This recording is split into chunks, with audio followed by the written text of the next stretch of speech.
कर्मों का फल। एक बूढ़ी औरत की कहानी।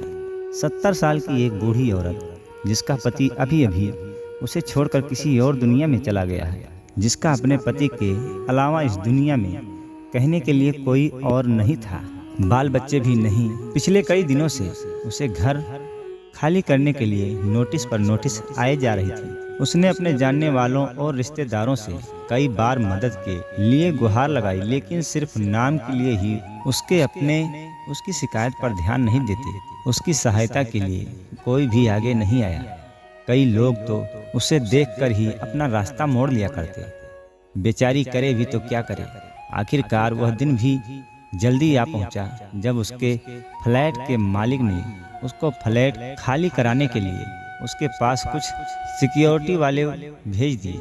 बूढ़ी औरत उन हट्टे कट्टे आदमियों को देखकर और भी ज़्यादा सहम गई। वो उनके आगे गिड़गिड़ाने लगी, उनके पैर पकड़ लिया और कहने लगी उसे सिर्फ 2 दिन की मोहलत दे दी जाए। वो कुछ भी करके अपने लिए रहने के लिए कोई और जगह की तलाश कर लेगी।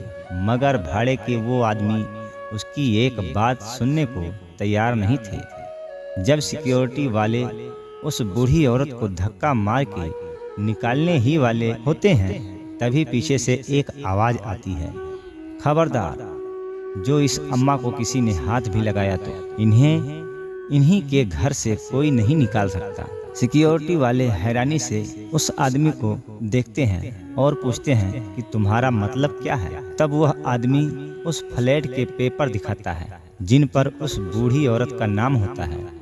वह उन्हें तुरंत वहां से निकल जाने के लिए कहता है।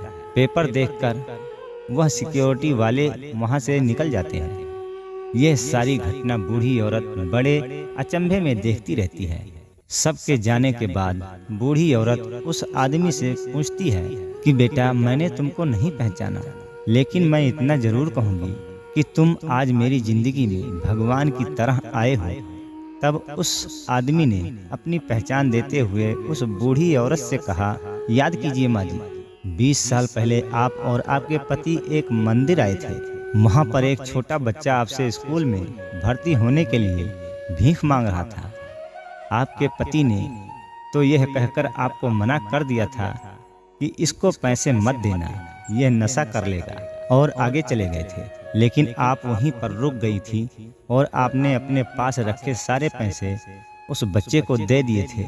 आपने आशीर्वाद और एक ताबीज देते हुए उसे कहा था कि भीख मांगने से अच्छा है छोटा मोटा काम करो और अपनी पढ़ाई पूरी करो, तुम्हें भगवान जरूर कामयाबी देगा। माँ जी, मैं वही भिखारी बच्चा हूँ जो आपके बताए रास्ते पर चलकर आज इतना बड़ा हो गया हूँ, एक स्टेट एजेंट बन गया है और इस काम में बहुत शोहरत और दौलत कमाई है। इसी काम में मुझे इस बात की भी खबर रहती है कि किस दिन कौन सी प्रॉपर्टी खाली करवाई जाने वाली है। जब मैंने आपका नाम इस लिस्ट में देखा तो मुझसे रहा नहीं गया। जो मदद आपने मेरी बरसों पहले की थी वह मैं आपको लौटाने आया हूँ। इसीलिए मैंने तुरंत आपका घर खरीद कर आपके नाम कर दिया है। आपने जो ताबीज मुझे उस समय दिया था उसने मेरी आज तक रक्षा की है। मैं वह आपको लौटाना चाहता हूँ। मैं चाहता हूँ कि यह ताबीज अब आपकी रक्षा करे। हाँ, मेरी एक और विनती है, बुढ़ापे के समय में अगर मैं आपकी लाठी बन पाऊँ तो मैं अपने आप को खुश नसीब समझूंगा। यानी कि अगर आप मेरे साथ रहेंगी तो मुझे और अच्छा लगेगा। बूढ़ी औरत यह सब बातें सुनकर बहुत खुश हो जाती है और उसकी आंखों से खुशी के आंसू बहने लगते हैं। दोस्तों, कर्म एक चक्र की तरह होते हैं जो कभी न कभी लौट के आपके पास जरूर आते हैं। इसीलिए जीवन में जब भी मौका मिले अच्छे कर्म करते रहिए। कैसी लगी कहानी कमेंट में ज़रूर बताना और चैनल को सब्सक्राइब करके बेल आइकन